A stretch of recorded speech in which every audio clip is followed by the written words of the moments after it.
Why,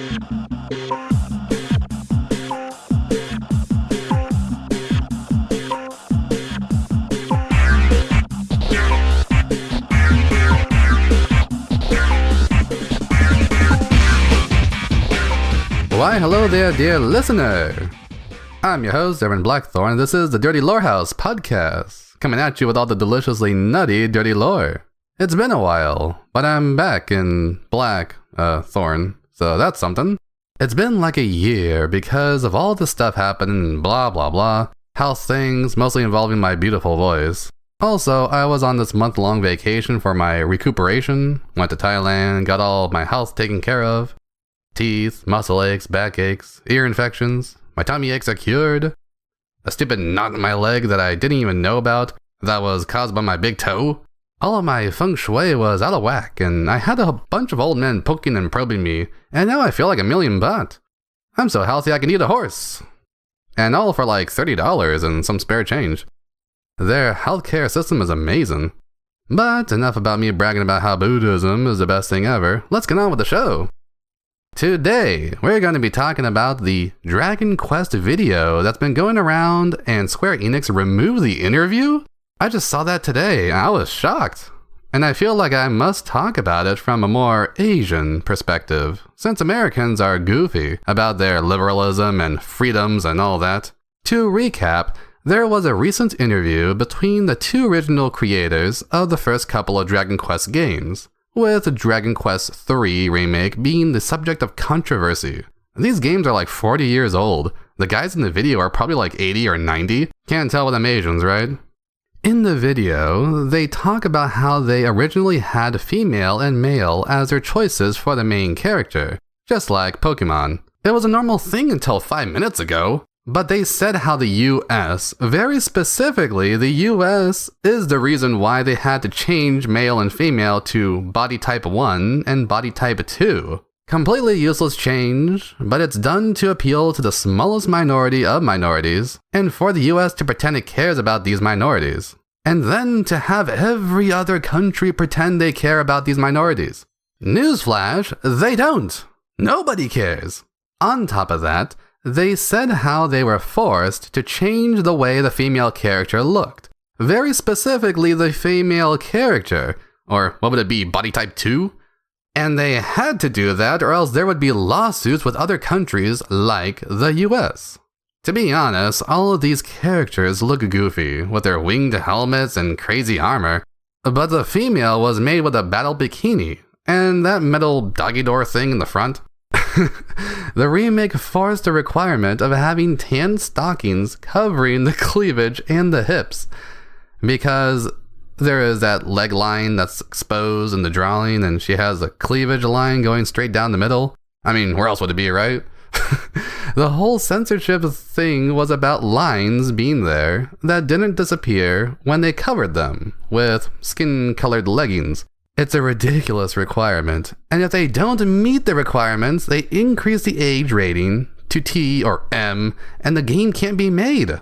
Obviously, I don't expect anyone to remember, but I started the Dirty Lore House, all because of what I called Tittygate, or what is now more YouTube-friendly dubbed as Tiffagate. Tittygate was all about how Tifa was from Final Fantasy VII Remake, or what they call Rebirth, more like stillbirth, and they had the ethics department of Square Enix force the artists to reduce Tifa's breast size, and also staple them down so they don't move during combat. There was then a saving face moment when the game came out, where they paid like for 1 million bots, I'm sorry, I mean 1 million fans, who just so happened to appear from nowhere, and they all praised how sexy Tifa was in her swimsuit. Which was a swimsuit that was designed to flare out on the top and to hide the fact that she had a reduction. People kept saying how nature is healing when it wasn't healing. Nature was given a forceful breast reduction, and the artist later on lied and said they simply agreed to the changes. They're like, oh, what? A change in breast size?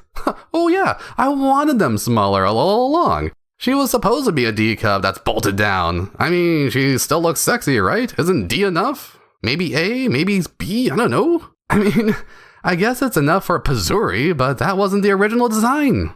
We know this is bullshit. But the poor fellows developing the game wanted their game to come out.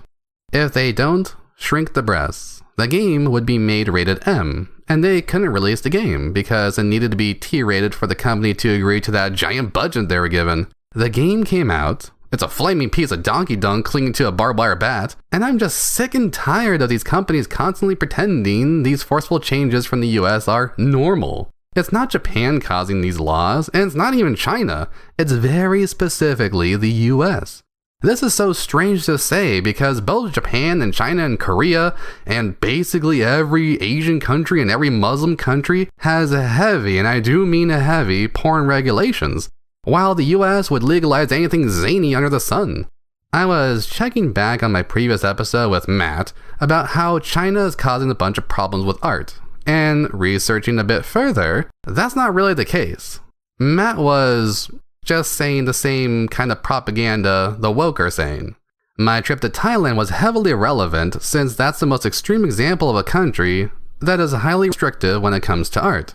You can't make fun of the monarchy. You can't make porn there. You're supposed to make everything pro-Buddhist, meaning there's a religious requirement to be met. You have to blur out knives and guns on TV, even the news. And the country is meant to be dominated by the Chinese authority because of how close it is to China with such a high Chinese population. During my trip in the main city of Bangkok, the most Chinese area possible, with the most connection to every other country, there was little to no wokeness to be seen. Yes, they have a lot of LGBT nonsense and ladyboys and all that, but they have those separate from their Chinese products. The LGBT and feminist stuff comes from their products that try to appeal to the US, and I guess tourists, with a lot of these being made by Netflix itself. When it comes to Chinese products, there were strict rules about beauty standards. A lot of models had surgery to fit these standards, and it was to form that was meant to be pale. They are meant to have a V shape. They are meant to be skinny and in good shape. They are meant to look like something you'd see in a Chinese soap opera. And in these soap operas, they aim for the most attractive and most beneficial models, because they are all about romanticization and classical forms of beauty. There is a traditional aspect to the media, and the US would call their media archaic and oppressive with how they want their models to be attractive and pale.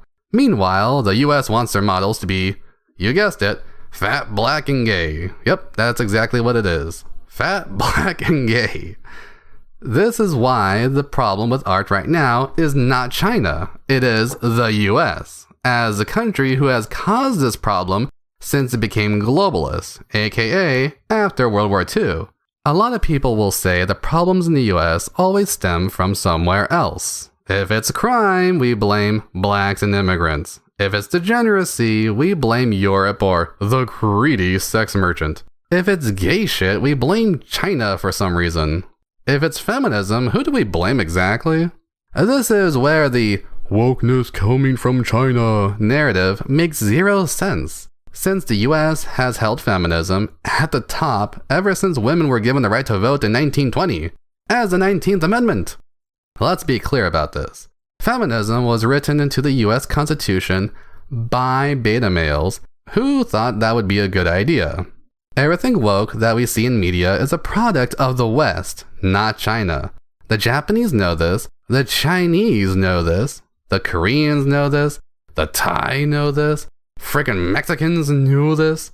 Everyone outside of the circle of liberalism is able to see liberalism for what it is, while the liberals of the US are blind to it, in the same way a fish doesn't know they're drinking in water when they're breathing. And because the US has been the largest buyer of Japanese products, Japan is forced to obey their ridiculous regulations. They don't want to do any of these stupid hoops, because they are for better art forms that strengthen their culture instead of progressive political narratives that are designed to weaken it. But then we have a major question to answer. Why does the US demand the removal of large breasts and bare skin, while the US is also the porn capital of the world? There is a massive confusion involving sex with the US, in the same way there was massive confusion about alcohol during Prohibition, which was initiated in 1919, a year before they allowed women to vote. Holy crap, that time period sucked ass. One terrible decision after another. No wonder we had a Great Depression. Well, the government decided alcohol was not allowed, while the people wanted to drink, because, get this, there was a feminist group called the Women's Christian Temperance Union that wanted women to vote and people to stop drinking. I know what you're thinking. Erwin, what does this prevention of drinking have to do with porno? The connection is that the feminists demanded a dramatic change in society that society didn't want, all because the feminists wanted everything to be about women. For prohibition, their reasoning was that alcohol caused domestic violence, rather than the realization that, as Patrice O'Neill says, men rape your body and women rape your time. It's not that the men wanted to be violent, but they lose all control of their civilized abilities when they're drunk. And they drink when they get nagged at or when they have trouble paying bills or the stress of a terrible job. People drink when they are suffering heavily, which is why we see in movies someone reaching for the whiskey when something goes wrong. Violence doesn't come out of nowhere, it comes from your absolute displeasure of being in the presence of someone, especially if it's your spouse. Instead of trying to fix working conditions or tell women to act more appropriately in their marriage or get men to act normal, they pretended that getting rid of alcohol would fix the issue. All they did was increase how much people wanted to drink, make it cool to drink, and now we have more alcoholics in the US today than before, down to where drinking casually is seen as normal. We don't look at an alcoholic as a real problem anymore because it's been normalized. Well, now we look at a meth addict like it's a normal thing, and just look at people like neurotics, or fentanyl with people like George Floyd. Women came into politics and made the problem worse, because they wanted to make it about them and their feminism. They didn't want us to legally drink, but they egg us on to break the rules and illegally drink during Prohibition, hiding behind feminist Christianity for one, then the liberal feminism for the second. When it comes to porn, they do the same thing, but oppose the concept of artistic femininity as a form of appealing to the male gaze.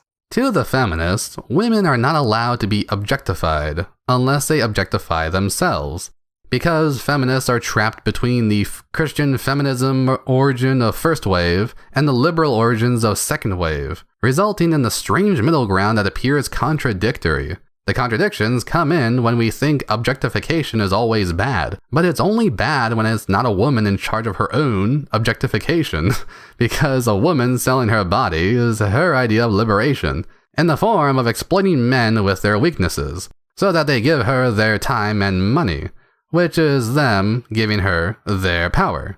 In other words, if a woman wanted to start an OnlyFans account and make money off of beta males, that's encouraged. But if a guy wants to draw a woman or make a 3D model of one in a game, they are not allowed to compete with women in the sense of aesthetic beauty, because that would be unfair competition to the feminist. In Dragon Quest III, the female character is designed to be a classical form of beauty, which was treated as normal back in the 80s. But now it's unable to pass the same ratings tests that it previously passed due to what is known as dialectic that has moved the Overton window of male gaze acceptance over the years. For anyone asking for evidence of things getting more woke over time, this right here is the clear evidence. Dragon Quest III and Final Fantasy VII, because both of these are remakes of games that hold the same style of graphics. Somehow, the same exact characters, Tifa and the female Dragon Quest choice, need to be censored, just because time moved 30 or so years into the future. A future that holds more sexual liberation and freedom, mind you, because again, the internet and OnlyFans. And Rule 34. And this is why people are so pissed at such tiny changes. Let's be clear. This censorship of Dragon Quest III comes in the form of skin-colored tights that retain the lines they are meant to cover.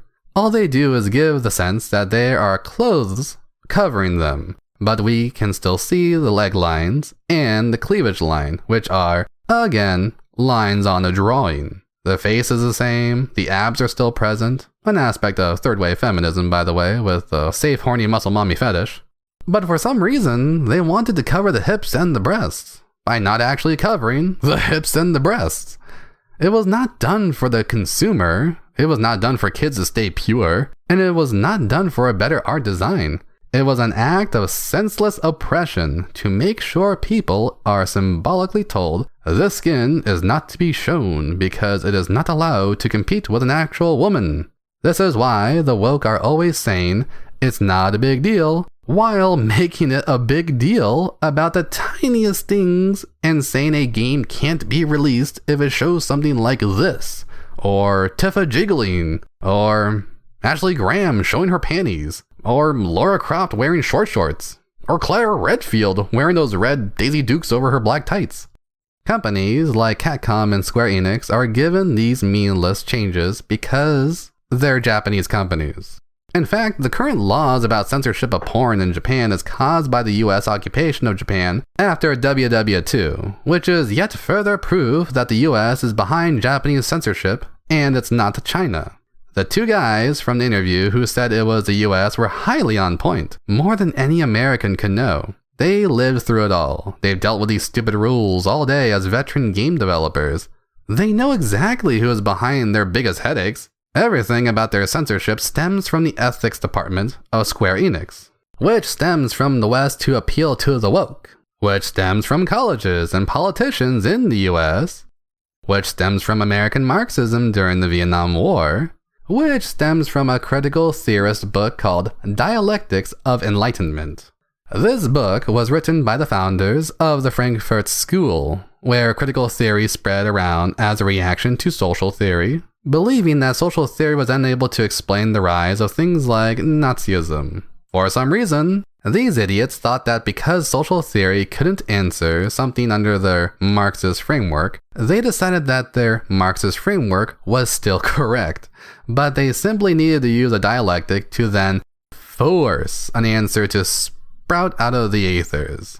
These theorists were also critical of Marxist-Leninism, which is what Maoism was based on, which is why these same woke reactionaries we see now are also the same people who pretended that Asian hate crimes don't exist. This critical theory nonsense is heavily presented in the US because during the Nazi regime, there was an aspect called anti-intellectualism. Hitler and his crew didn't want intellectuals who would question the state. And critical theory was all about questioning the state. So, we can put two and two together on that aspect. When the Frankfurt School was exiled, they moved to Geneva, Switzerland, because the place was neutral. Then in 1935, they became part of a little-known college called Columbia University. You know, one of the most prestigious colleges in the US, still to date. And because every other university wants to mimic the most prestigious colleges, the concept of critical theory spread about since then, which resulted in the spread of what we later would call the hipster and the beatnik. This time period was when the Frankfurt School focused on what we know now as Marxist critical theory, which was why beatniks were later known as being supporters of communism and Marx, while they focus heavily on postmodernism and French styles. Currently, we have two sides trying to talk about the subject, and both sides get it entirely wrong. The typical chud will say wokeness is Marxism, which is inherently wrong because woke people like Lindsay Ellis will say Marx was not feminist enough. And China has nothing to do with BLM or the LGBT or any of the other alphabet soup groups. The other side will say wokeness doesn't exist at a corporate level, which is also inherently wrong because they're the ones demanding it to be a thing, and they literally enforce the woke policies they cheer on. This fake aspect of the culture war is mostly the US attempting to blame other countries for their own doing. Mostly to blame China, and for the simple fact that China has Chinese people. I don't care what people say about this fact. Asian hate is 100% real, in the same way white hate is 100% real, and both are done as an envious reaction to something that happened in the distant past. What sucks is that we can never have an honest discussion about either, because the people who hate are too blind to see that they hate. And they will hide behind meaningless sayings like, oh, I can't hate Asians because I like anime. Only to have them say things like the US caused anime to be a thing, which means they admit they only like the things that the US made through Japanese labor, which wraps their heads back around to US superiority. That's why the so-called right and the radical left in the US always sound the same when they talk about Asians. Having an anime right and the K-pop stan left arguing about which US product is better from their favorite Asian vessel that is the result of war occupation. It is a disgusting habit among Americans that eventually ties into the obvious habit of destroying art itself. I don't want this to sound like I'm against American values, rather I'm against the constant path toward anti-art that both sides of the US population are dedicated to acting out in their quest for liberal freedoms. If we talk about American Christians, they end up creating the worst art imaginable because they are postmodernist Christians. They are only able to react to what things like Hollywood make and then create something out of a spite. Which is why we get those horrible movies from Daily Wire, and they pretend Gina Carano is an actress worth talking about. Let's face it, her best role was Natasha in Red Alert 3, and that's because she never talked. Perfect role!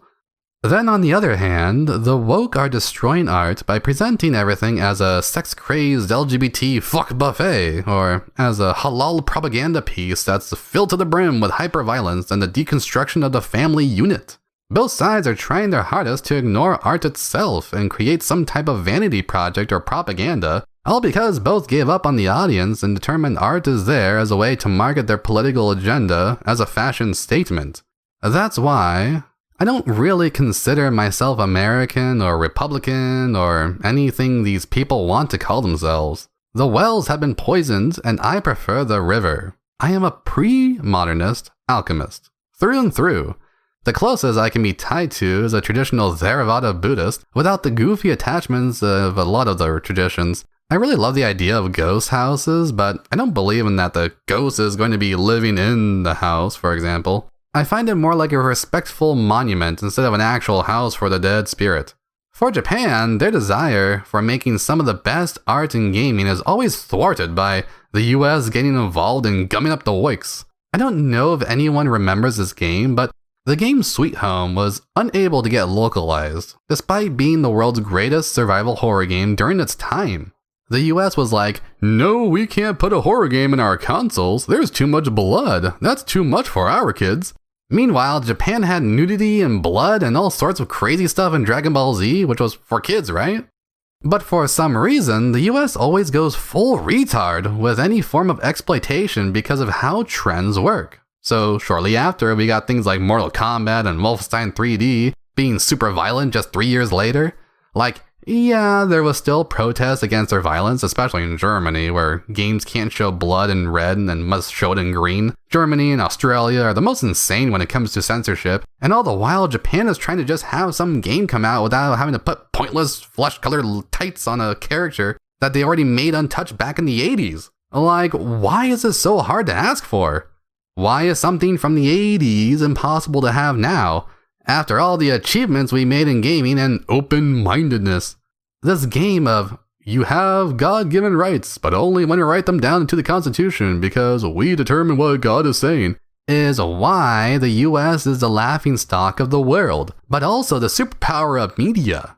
The desire to destroy art came after the expansion of exploitation, which came from New Hollywood, which was caused by the reduction of content regulations, which was due to global desires of expansion, which was another aspect of the University of Columbia and the Frankfurt School that spread critical theory, due to how New Hollywood was being ran by beatniks and hippies within the following years of these regulation changes. They were the ones who demanded postmodernist biopower, learned from their hyper-gay hero Michael Foucault, and so the beatniks and hippies turned Hollywood into a globalist propaganda machine that would infect countries of cheap labor, which allowed them to abuse profits that then turned all these media conglomerates into the nonsense we see today.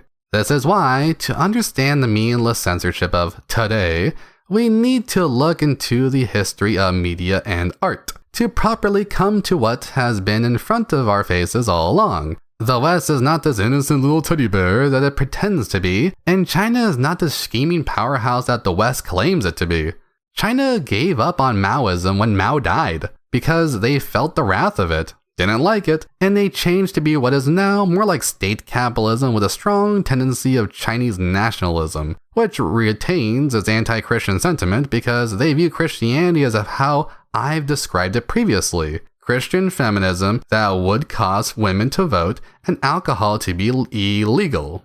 The West already made its progressive bed before China even had its revolution in 1927. The blame of China is just a way to say Christianity, liberalism, and feminism had nothing to do with the first wave feminism, when these three things were the main contributors that act as the unholy trinity when placed together.